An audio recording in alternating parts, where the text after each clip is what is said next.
Liverpool v everybody.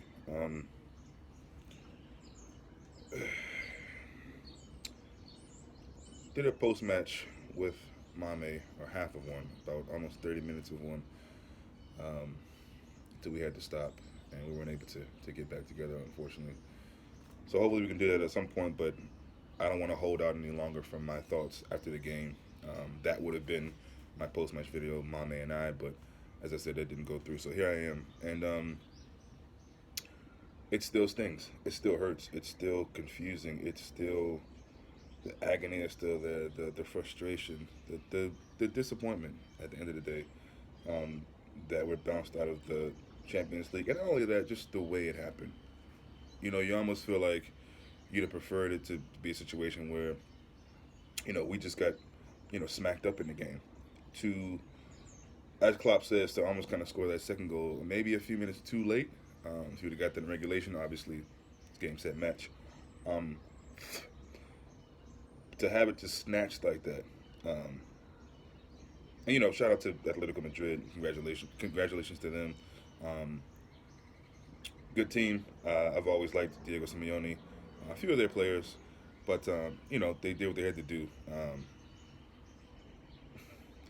You know, Llorente, Llorente off the bench and winning the game for his team, basically. The Morata goal was just an extra icing on the top, and so it's just a tough way to go out.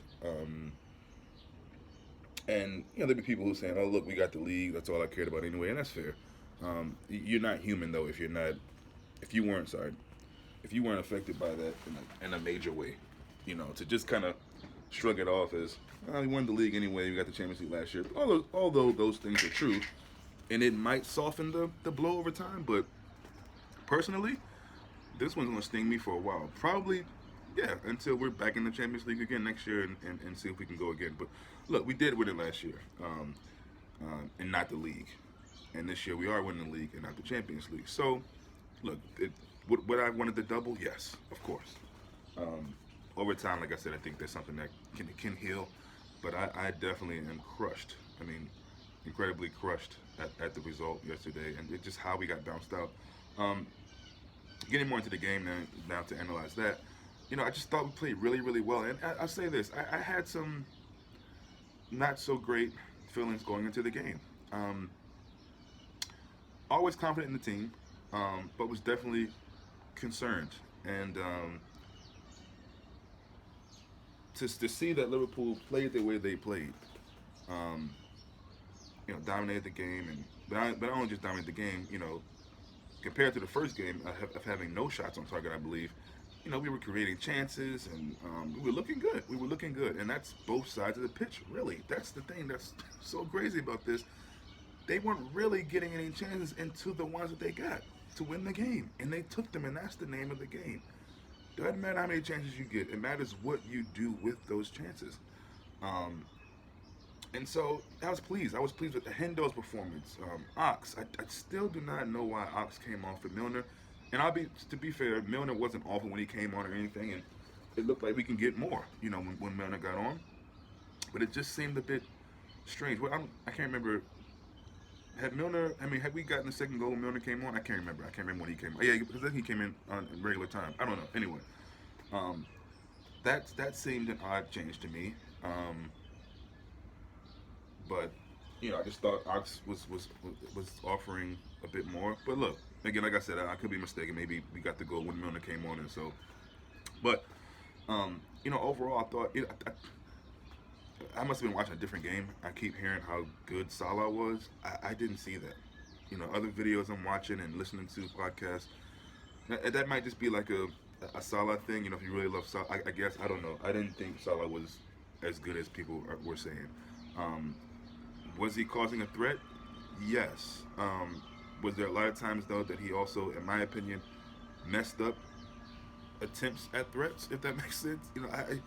I mean, you know what? Now that I'm thinking back on it, I probably shouldn't say he was awful because he definitely was a threat. He might have missed a shot or messed up a pass and something like that. But if we're talking about a threat, yes, he was a threat. Um, but oftentimes than not, he was really. I was left frustrated. Same with Mane, actually. I mean, so, and like, okay, with all that being said, Genie steps up, big time again. As I said in the halftime video, I think everything is kind of a blur. Um, Yesterday, besides that second goal that Llorente scored. I mean, we get to the keeper and things like that, but yeah, Genie steps up as he does in second legs against Spanish teams. We're starting to see that at home, um, and you're thinking, okay, that was an important goal. That first goal in the first half, that was an important goal, and we needed that. We needed that. And the game, the longer that game went on, I mean, obviously we needed it, right? The way the game went, because we would have been bounced out in regular time. So that was a huge goal. That was a huge goal, and that really gave me the kind of feeling that, all right, it's gonna be hard. We got to work. Let's just get another one. And God damn it, we had so many chances. Robertson. That's the one that really sticks out. Like I said, most of yesterday was a blur.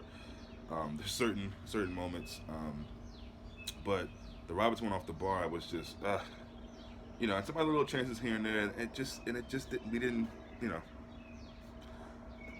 it didn't go our way in that situation. Not that we didn't work for it, but that's football. Sometimes it's like that. Um, so I just thought that 90, 95 minutes, whatever it was really good. And then we go into the extra time, and that's when because anything can happen, which actually took place. Anything can happen. The worst you can imagine, the best. For me, the worst was going to be, you know, penalties, which would have been okay. Roll the dice, see what happens. To get it ripped away like that is just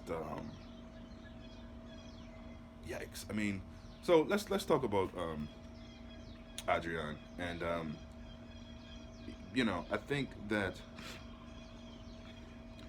you saw some things in the Chelsea game, in the cup game, that really, for me, that really opened my eyes and made me think, ugh, okay, he's been a good keeper for us, a good backup keeper for us. I can't sit here and say that I saw that coming really, but there were some things that you did see that thought, I guess for me the only saving grace was that I just felt like Atletico wasn't going to really trouble us like that. And that's the thing, they really didn't throughout the game that I remember until that extra time period. So, when you're in control of a game like that, obviously you just don't want mistakes like that, but they do happen. And I'm sure I'm so glad I'm not really on Twitter right now, because I'm sure they ripped Adrian. Um, and it doesn't really help anything in the moment. And I'm not knocking him to say things like, we come back stronger. It's like, first of all, he might not even be there when we come back. Not because he doesn't deserve to, but you just never know.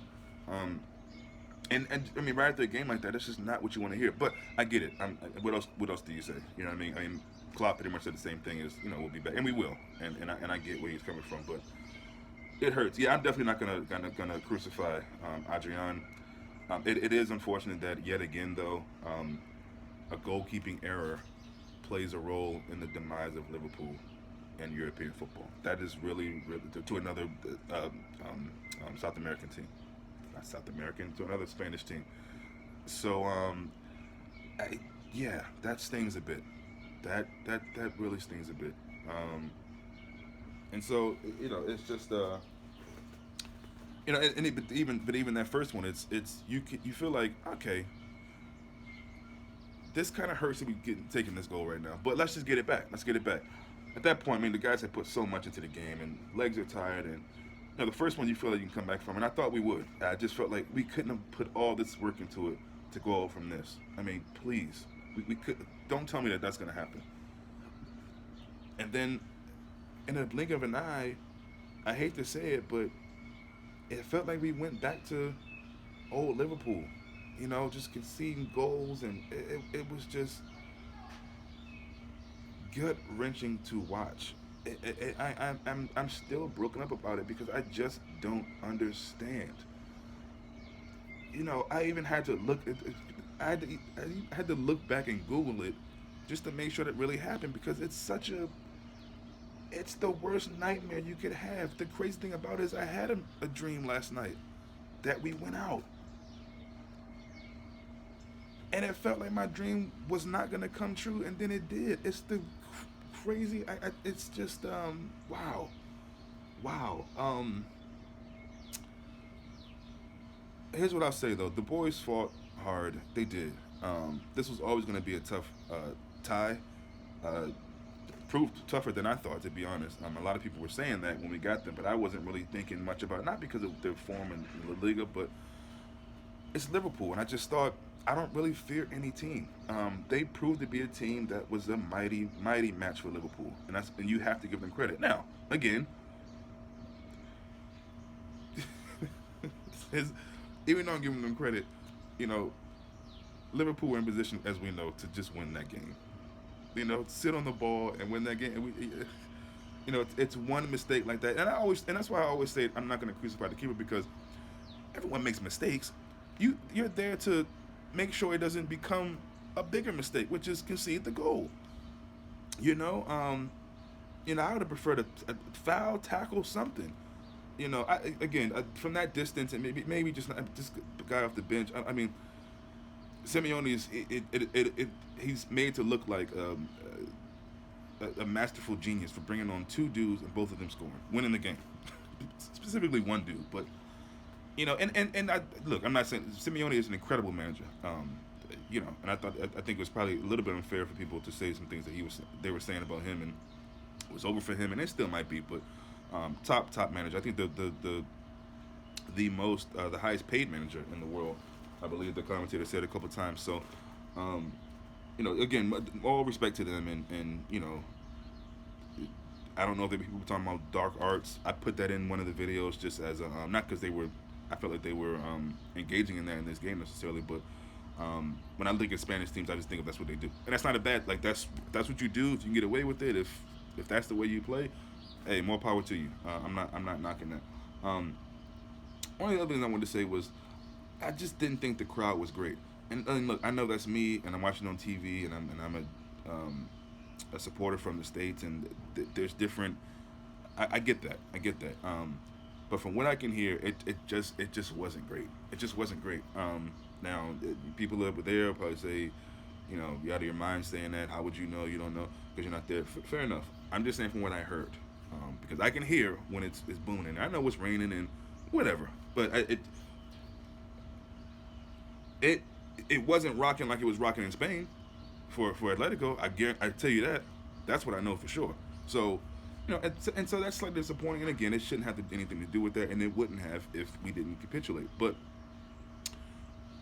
I'm just kind of thinking of things from the game that I noticed that, even no matter what happened during the game, I was thinking that. I'm thinking, damn. I mean, I can hear you a little bit here and there, but it'd be nice if I can hear more loud or longer and consistent and relentless. And that's the thing is as much as cauldron as Anfield is, and it is. I'm not going to disrespect Anfield all of a sudden over one game. We do, the supporters there do make that a hard place to go. It's facts. It's not just a myth. But it did make you think of that song, "Where's Your Famous Atmosphere?" Because I'm thinking, and this is the thing where I notice about fans from, you think about Dortmund fans and clearly Atletico fans and fans around the world.